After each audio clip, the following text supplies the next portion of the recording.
What's it been like for you to step into this rich comic book world? Oh my gosh, so much fun. It really was. I was excited when I got cast because there was such a lot to research on her, and there's such a lot of love for the character. And even Lee Garbett will tweet me and send me images of her in the current comic.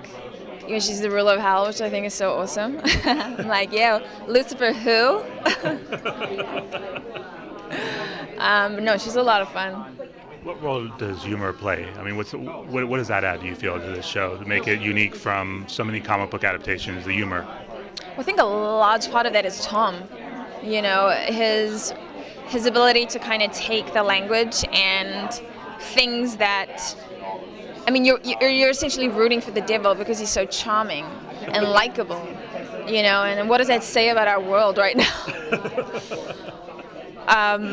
But it's a huge part of it because it adds, in a lot of ways, our show laughs at how human beings can be so ridiculous at times, and not take responsibility for their own sins or, the bad choices they make in life. And to do that through comedy and through humor, particularly situational comedy, is really fun. But the fact that no one believes he's Lucifer. And no one believes he's Lucifer, that he just can do these things, or even watching my character navigate talking to a little 8-year-old girl. It's like, yeah, you want a drink? Sure. It's a Shirley sample? What do I know? I'm not a babysitter.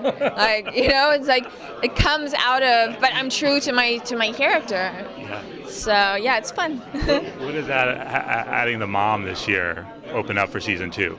It raises a lot of stakes. It obviously brings a little more supernatural kind of comic book, aspects to our show, which I think we have a nice balance. We're not a tights and cape, show.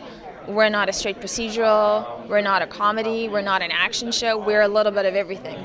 And I think it's why we have an audience that is stuck with us, and it's why we have a second season, because we have such just even being here this weekend, it's such a diverse fan base.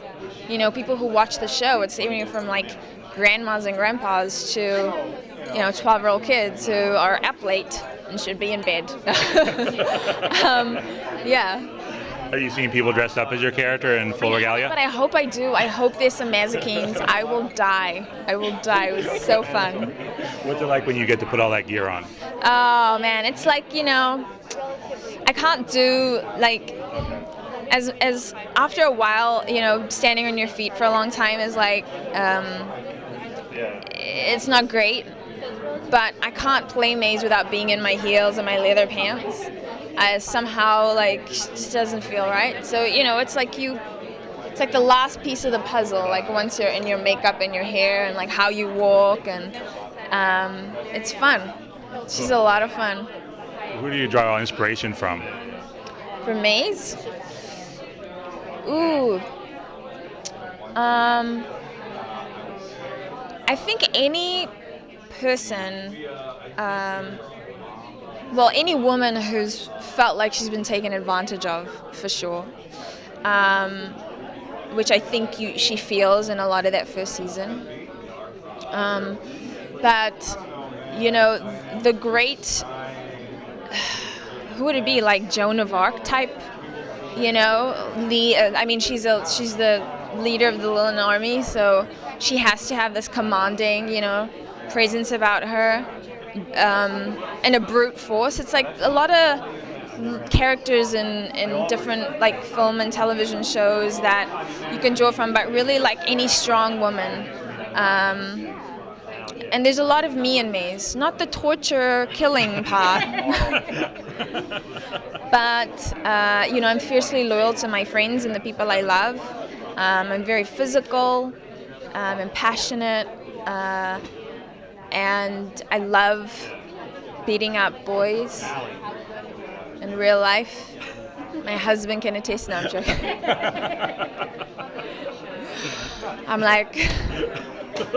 I'm not even gonna. Cool, thank you. But yeah, she's, there's a lot of fearless women I know in my life that I just kind of draw from, and I think she's the character that stands up to him and calls him on his shit and says it like it is, and but still at the end of the day is doing what she believes is best for him and genuinely cares for him.